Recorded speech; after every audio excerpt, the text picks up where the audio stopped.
Is everyone ready? In this case, what's the legal requirement for the use of OCS can be changed by the normalizing of powers, where this solves for this issue.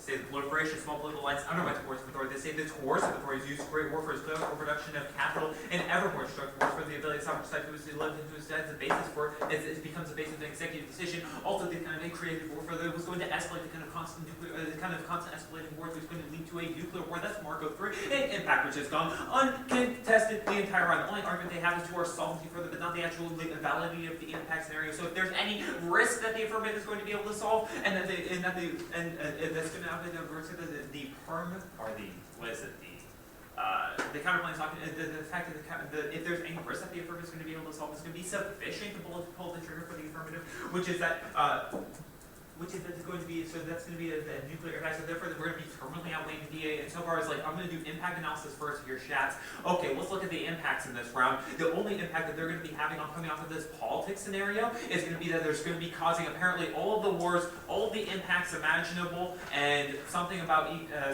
class. That's literally all the impact analysis you're getting coming out of the 2NR. So if you want to get some better impact analysis, been going on the entire round. We've been saying this impact the entire round has been going uncontested. It's very clear that the affirmative impact is the only one you can vote on in this round. Any risk of affirmative impact is going to be the basis for the round. So let's look at whether we can find a risk of the affirmative impact. So let's go down to the rollback case flow. So extend the fiat argument that we have durable fiat, which is different that he has not actually explicitly returned to, which is that we have to be able to evaluate the impacts of our plan line, simply allowing our affirmative to be completely negated when argument is going to be completely different. We're never going to be able to evaluate the actual impacts of the plan. He's completely neglecting the warrants, the internal warrants of this argument. So the durable fiat is going to be something we're going to be given. So therefore, like you're going to be giving very low claims to these like this kind of structure rollback claims.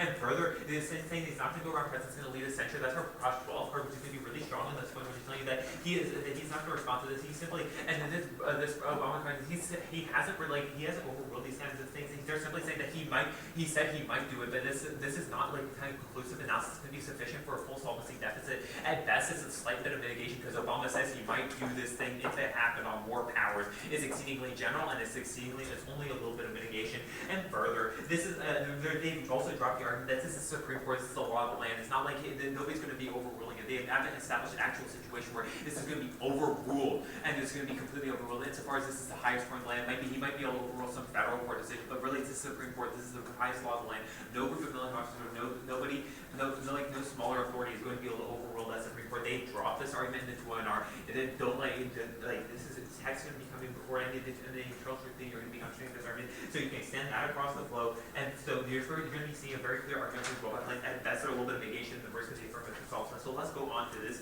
counterplan flow. And so they're really making a lot of big drops coming out of the 2NR. So you can extend the term, which is going to be that which is going to be that we can do the both and do the executive action through normal means. And so this is going to send Smith 7, which is going to be telling you that this is going to be key to rulemaking authority. It's going to be key to the authority of the Congress. So this is going to be best, and so far this is going to be solid for the kind of authority of the scenario. You can send the double bind, which is either that they're going to have a terminal bind of solvency, or this kind of double bind. We're going to have the Warmer 11 cross application from this SOPDA flow, which is not going to be a terminal bind of affirmative solvency insofar as there's going to be no limits upon the executive action, or there's going to be literally, are you going to be having a massive political cost to enforcing the Intelligence Authorization Act? This evidence from this the Warmer 11 evidence is incredibly specific to both OCOs and to the Intelligence Authorization Act they're talking about. There's literally no enforcement. And so you can also extend the serial policy failure argument coming off of Fisher 6, which is telling you that without the kind of deliberation that you're going to be getting from other input, especially the silence argument they're making on the permits, a bigger link into this,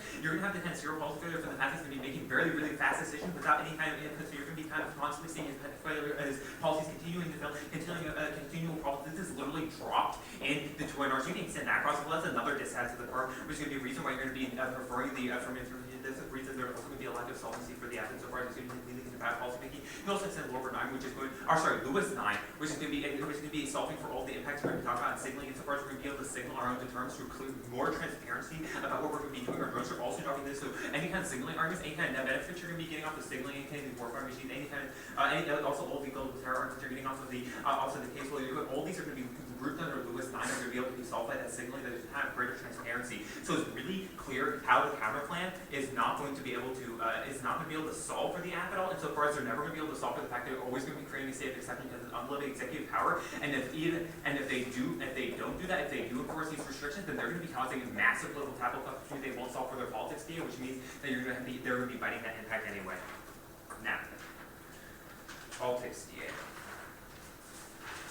So, they dropped the link analysis that we're doing in the last week to tell you that it's not going to be costing presidential politics insofar as the rulings and hanging signs, which is fairly specific, that's going to be in the Supreme Court's jurisdiction. So there's going to be no reason why this is going to be putting pressure on the president, any political capital costs on the president, and there's literally no reason why this is going to be true. They can prove the specificity of their scenario to this, especially considering that they drop, we give really incredibly low weight to these $1 links that they're going to be making, and so they're really not extending a specific link coming out of this for you, and they're not responding to any of our responses to their specific links. So literally, we're not using the commercial actor, and also they neglect to respond that there's no finite court parts because they simply say that courts have party politics. They never specify a scenario in which they're going to be having to spend any kind of capital. Any congressional party is going to be having to spend capital to get courts to make certain decisions. This link analysis is really not explained well. Don't pull the trigger on it, Shats. You need a better explanation for this scenario than the one they give you. We've given you a freaking incredible one.